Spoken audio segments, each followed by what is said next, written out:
माना भगवान को सर्व सृष्टि का कर्ता विधाता। अगर ऐसा मान लेते तो दोष हो ही नहीं सकता था, पाप हो ही नहीं सकते। अहंकार की ही महल में काम, क्रोध, लोभ, मोह, मद मत्सर विराजमान रहते हैं और अज्ञान से आरोप भगवान पर कर रहे हैं। गलती कर रहे हो, दासत्व का बहाना पहने हो और स्वामी पर दोष लगा रहे हो। अपनी आकांक्षाओं को, अपनी वासना, 2 क्षेत्र रच दिए उन्होंने। खेल है, कबड्डी का खेल है ना, एक ही विद्यालय के विद्यार्थियों को अगर खिलाया जाए, टीचर खिलाए, तो 2 पक्ष रख देगा। एक बीच में पाला खींच दे। आपको बराबर बोलना है, इधर जाना है, साँस नहीं टूटनी, यहाँ तक आ गए, आप जय को प्राप्त हो गए। ये सृष्टि भगवान का एक खेल है। 2 विभाग रख दिए गए, एक सत और एक असत। आपको असत में भी जाना है, लेकिन सत का चिंतन नहीं छोड़ना, असत आचरण नहीं करना। निकल के आ गए, महात्मा हो, भगवान के दास हो, उसी में फँस गए तो आउट। इसमें खेल खिलाने वाला जो खेल खिला रहा है, तुमको सामर्थ्य भी तो वही दे रहा है, विवेक भी वही दे रहा है, उसी का खेल। और सही पूछो तो उसके सिवा कुछ है नहीं, तुम हो ही नहीं। तुम अपनी सत्ता माने हुए हो, पांच भौतिक शरीर को लेकर के। अपने स्वरूप का परिचय न होने के कारण अज्ञान की धरा में देहाभिमानी जीव भोगों में विचरण करता है, भगवान को दोष दे रहा है। तुम्हारी आत्मा ही तो भगवान है, और कौन है? तुम जाना अपने स्वरूप को, कहाँ जाने। तो ये दोष वृत्ति पहले हटाओ और शुद्ध शरणागति में आओ, तब ज्ञान और विज्ञान और भक्ति और प्रेम तब जान पाओगे। तुम अपने को शरीर मानते हो, अंदर से देखो। कभी आपने सोचा कि पांच भौतिक कमरे में मुझे आकर के रखा गया है? इसमें हमको केवल केवल सत्कर्म करने की चेष्टा करने का आदेश है। तस्मात् शास्त्रम प्रमाणम ते कार्या कार्यो व्यवस्थित हो। अब भगवान की आज्ञा न मानो, भगवान को दोष दो। अगर आप ऐसे हो जाते हो कि नाथ, अब आप जो कुछ होगा आज से आपकी तरफ से होगा, मैं अपने जीवन को आपको समर्पित करता हूँ, आज से संकल्प रहित होता हूँ। अगर पाप हो जाए तो मैं बता देना आपको। पाप होता है अशुभ वासनाओं का आकर्षण, भोगों का चिंतन, भोग तृष्णा, भोग चेष्टा, यही तो पाप करा रही है। तो ये कहां से होता है? देहाभिमान से होता है। देहाभिमानी भगवान और गुरु और संत और महात्मा और शास्त्र पर दोष आरोपित करता रहता है, समझ पाता नहीं। अगर समझ जाओ तो अभी महात्मा हो जाओगे। घंटा 2 घंटा थोड़ी लगेगा, 150 वर्ष थोड़ी लगेंगे। 1 मिनट की बात है, केवल चिंतन बदल जाए तुम्हारा। और उसी के लिए तो अभ्यास किया जाता है। अभ्यास योग युक्तेन चेतसा नान्यगामिना। अगर वो बात समझ में आ जाए तो अभी शेर का बच्चा शेर ही होता है। सच्चिदानंद का तू अंश है, तो सच्चिदानंद है, कब भोगों में फंस गया? तेरी गलती है, अहंकारवश देहाभिमानी पुरुष। बिना पुरुष भाव के भोग हो सकता है क्या? तो फिर दोष भगवान को क्यों दे रहे हो? गलती आप पकड़े खड़े हो, कह कोई छुड़ा दे, ये वृक्ष हमको पकड़े हुए है, तो लोग क्या कहेंगे? मूर्ख कहेंगे।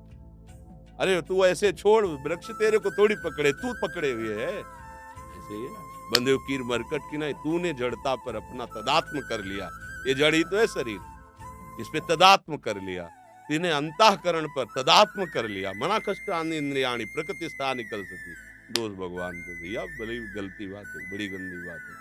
अगर निर्दोष होना चाहते हो तो भगवान की शरण में जाओ। नाथ मेरे से गलती है, अपनी गलती से निज ज्ञान राम पर धरे। कैसी बात है भाई? यही तो है ना, सत वाक्यों का दुरुपयोग। भगवान की सत्ता के बिना पत्ता नहीं हिलता। ये देहाभिमान नष्ट करने के लिए, व्यभिचार करने के लिए नहीं कि हमारे अंदर वासना आ रही, हम कह रहे भगवान की इच्छा है कि हम पराई बहन, तो भगवान की इच्छा फिर जूता भी खाओ, भगवान की इच्छा फिर नरक भी जाओ। फिर काहे को तुम रो रहे हो? तब भगवान की इच्छा है ना, तो फिर प्रश्न काहे का हो रहा है? फिर पीटो या पूजो, चल रहा है, फिर क्या है? अगर प्रश्न है तो फिर समझो। विवेकहीन होकर के देहाभिमानी बनकर भोगों को भोगोगे तो तुम्हें दुख, क्लेश, अशांति, जन्म, मरण, नरक ये सब भोगना पड़ेगा। ये भी भगवत स्वरूप है। बहुत सावधान। इसलिए तस्मात् शास्त्रम प्रमाणम ते कार्या कार्यो व्यवस्थित। तो भगवान के आदेश है ना, जिन्होंने रचा है, तुम्हें बुद्धि दी, तुम्हें बल दिया है, भगवान की आज्ञा के अनुसार चलो, गुरु की आज्ञा के अनुसार चलो। भगवत स्वरूप हो जाओगे तुम में, और तुम्हारे आराध्य में अभेद स्थिति हो जाएगी। अभेद स्थिति, सर्वम खलमिदं ब्रह्म ने नानास्ति किंचन। ब्रह्मविद ब्रह्मैव भवति। बिल्कुल अभेद स्थिति। चाहे भक्ति से चलो, चाहे ज्ञान से, अभेद स्थिति हो जाती है। ब्रह्म नहीं, माया नहीं, नहीं जीव नहीं, काल अपनी सुदिना रे एक रहे नंदलाल। आ गया ना, एको ब्रह्म द्वितीयो नास्ति। आ गई भेद स्थिति। सिद्धांत से नहीं चलोगे, केवल सुनी सुनाई बातों से आरोपित करोगे तो बड़ी गड़बड़ बात हो जाएगी। अगर आपको भगवान ने तुम्हें फंसाया तो तुम कौन हो? उत्तर दे सकते हो तुम कौन हो? अगर सही उत्तर दे पाओ तो अभी तुम्हें बता दे कि तुम कौन हो।